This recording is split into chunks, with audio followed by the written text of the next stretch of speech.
Ya, sabar itu bukan diam. Sabar bukan menunggu pasrah.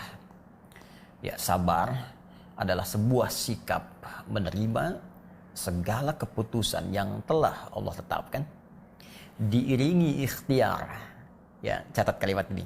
Diiringi ikhtiar untuk mengatasi hal dimaksud dan menyerahkan seluruh hasilnya kepada Allah Subhanahu wa taala untuk menerima ridhanya. Itulah sabar. Ya, bahkan dalam konteks menghadapi wabah ini, Nabi langsung memberikan penjelasan tentang sabar dalam menghadapi wabah supaya tidak banyak orang memberikan tafsiran.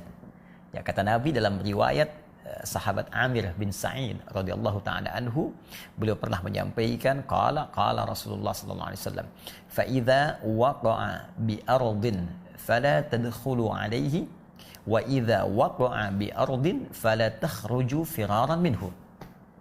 Ya, kata Nabi, kalau wabah itu terjadi di satu tempat, maka cara sabar menghadapinya di antaranya, ya, karantina wilayah yang telah diketahui ada wabah itu. Orang yang di luar wilayah jangan masuk ke situ. Orang yang di dalam sabar, jangan keluar karena ingin lari dari wabah, lantas tak sadar pindah wilayah, terjangkiti ya oleh wabah yang terjadi di tempat dia tinggal. Nah, ini kalimat Nabinya. Kalimat yang kedua, ada hadis yang disampaikan oleh Abu Usaib radhiyallahu taala anhu ketika beliau berkata, qala Rasulullah sallallahu alaihi wasallam, atani Jibril alaihi salam bil huma wa ta'un fa amsakatil huma bil Madinah wa nashara ta'un fi Syam. Ya, kata Nabi, Jibril mendatangiku menginfokan bahwa umat Muhammad SAW akan diuji dengan demam dan wabah. Dan nanti banyak yang wafat ya dalam kondisi itu. Nah, demam akan terjadi di Madinah dan wabah akan menyebar di Syam. Ya, Syam sekarang ada 4 wilayah, 4 negara. Ya, Lebanon, kemudian Palestina, Jordania, ada Syria.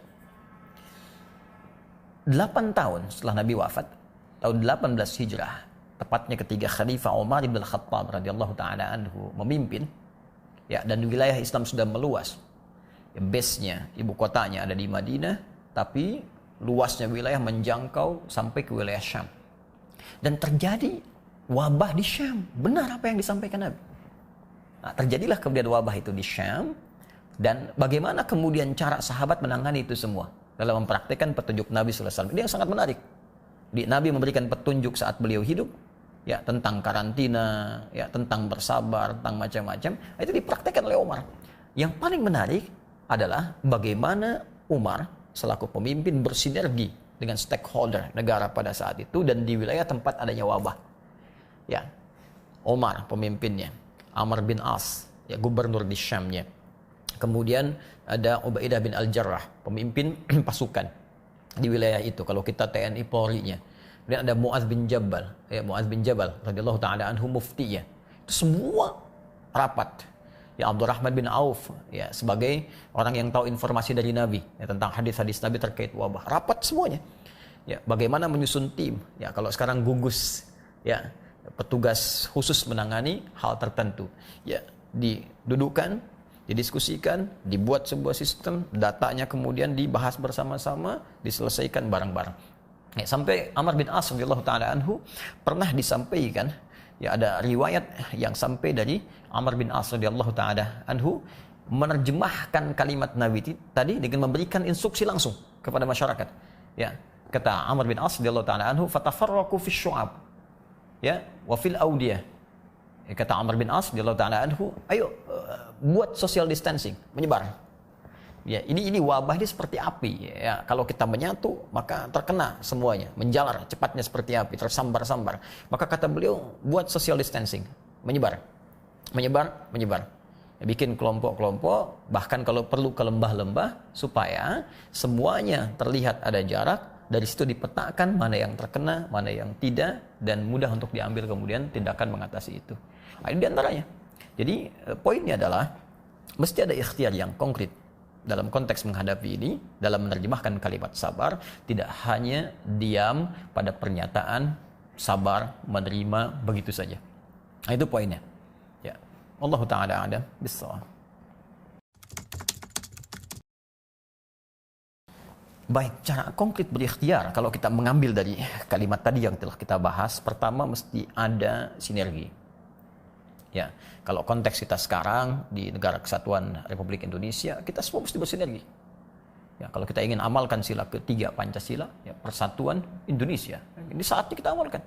Semua bersatu, rakyat bersatu, ya, dukung pemerintahnya mengatasi itu, pemerintah bersinergi dengan wilayah-wilayahnya, gugusnya kemudian dioptimalkan, ya. Pemuka agamanya kemudian juga didorong untuk memberikan ketenangan pada masyarakat, ya, hal-hal yang mungkin muncul di tengah masyarakat untuk diberikan solusi, keluar fatwa-fatwa. Nah, itu bersinergi semua. Ini bagian pertama.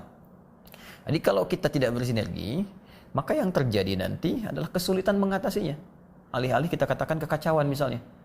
Ya, Anda bisa bayangkan kalau dalam situasi yang tengah kita mengatasi wabah masih ada yang bikin hoax, kan? Masih ada yang saling mencela. Ya, masih ada yang saling ingin menikam dan sebagainya. Bagaimana kalau kita bisa mengatasi hal yang besar, sementara yang kecil-kecil pun tak bisa kita atasi. Maka ini yang bagian yang pertama, kita harus bersatu. Ya, bersatu, semua hal yang bisa kita kerjakan secara positif, kita lakukan. Yang punya harta berlebih, ya jangan cuma dipamer-pamerkan saja. Ya, jangan cuma ditampil-tampilkan. Ini saatnya kita berbuat sesuatu untuk negara. Kemudian yang punya kedudukan membuat kebijakan-kebijakan terbaik, rakyat juga disiplin, ya menjalani itu dengan cara yang baik dan terukur, serta pemuka agama memberikan fatwa-fatwa yang menenangkan di masyarakat, dan ahli-ahli terkait virus, khususnya virus corona misalnya, atau virus secara umum, memberikan edukasi kepada masyarakat. Ya, bahwa ini virus ini begini, ini seperti ini, strukturnya begini, penyebaran seperti ini, supaya pengetahuan merata di kalangan masyarakat dan bisa mengambil sikap yang terbaik. Saya kira seperti itu.